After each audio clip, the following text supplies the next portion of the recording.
Welcome back. Getting straight into what's happening in the world of sports now, with wheelchair tennis slowly starting to get more and more recognition across the globe.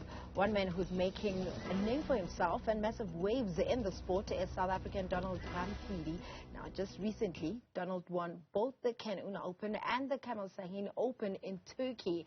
And as of now, the latest rankings, Donald has moved up to a career high of number 7 in the world. And he joins me now in studio just to discuss his rise in the game as a whole and his goals for the upcoming season. Donald, thank you very much for joining me in studio. Welcome to the show. Thank you for having me. I think first and foremost, congratulations on your win in Turkey. How would you say was your experience over there and just playing against those tough opponents? I mean, the experience was good, especially because it's now clay season and I'm preparing to go and play in Roland Garros and all that. So it was a good one. I'm happy with the performance. I mean, you winning at Turkey means that you're moving over to the French Open, and it'll be your second Grand Slam. You've played in the Australian Open. What do you think you're going to take from the Australian Open moving on to the French Open? Obviously, as I said, it was the first Grand Slam, and there was like a lot of mixed emotion and all that. So, me being in the bigger stages and whatever, I was a bit nervous. But now, because I've been there before, and going forward, I'll do better. I mean, now people are starting to know who you are, watching you and your journey as you're winning tournaments. Do you think it puts that much pressure on you as a player? It does, because obviously they're expecting results and all that, and there's a lot of challenges and all that. Understand? Just like now we're struggling financially and all that. So it's no longer me concentrating on my game. It's like there's a lot of stresses with finances and whatever. So and I should be concentrating on like playing my game and doing good with tennis. But there's a lot in my mind because of sponsors and whatever. So yeah.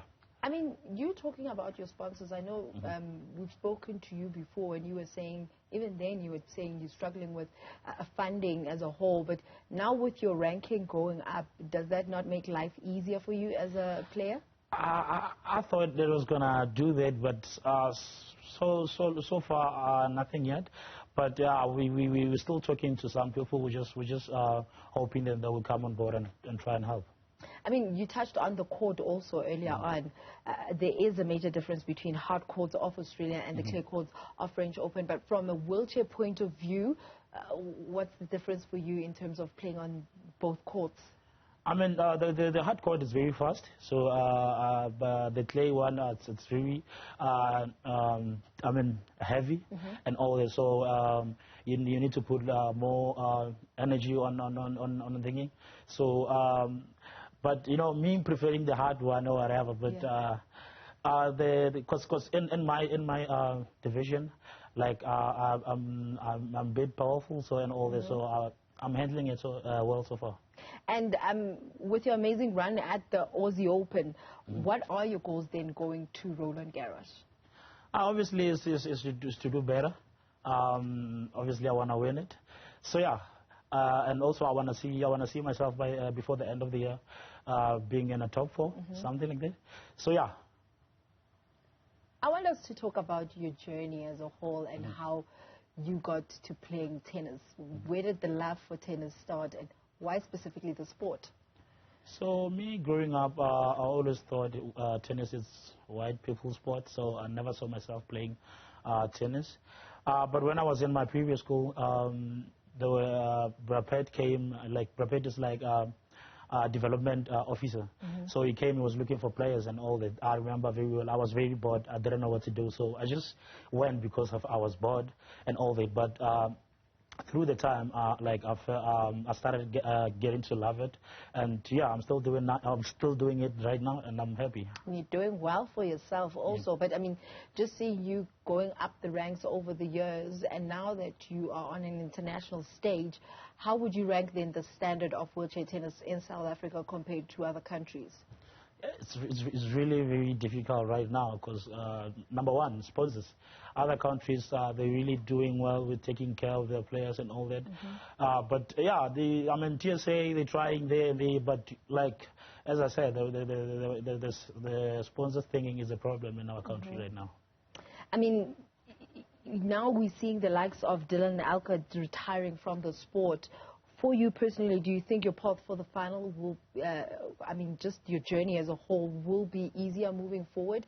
And are there others that you feel like they're in the same level as you that we need to look out for? I mean, Dylan Alcott was a really good player and all that, but like we do have like players who are very. We do have like good players in top 10 and all that. So there's still challenges and good players in top 10. Just like the two Netherlands guys, they're very good. So it's like we still have a good competition. But with you saying that you're struggling with funding, then who funds you now? Do you fund yourself to go to these competitions around the world? So this is what happened. I would always say thank you to Australian Open for giving me the wild card, because me going there, getting the prize money and all that, I was using it to pay for my trips so that I can get to top 10, so that I can play this Grand Slam with Mary.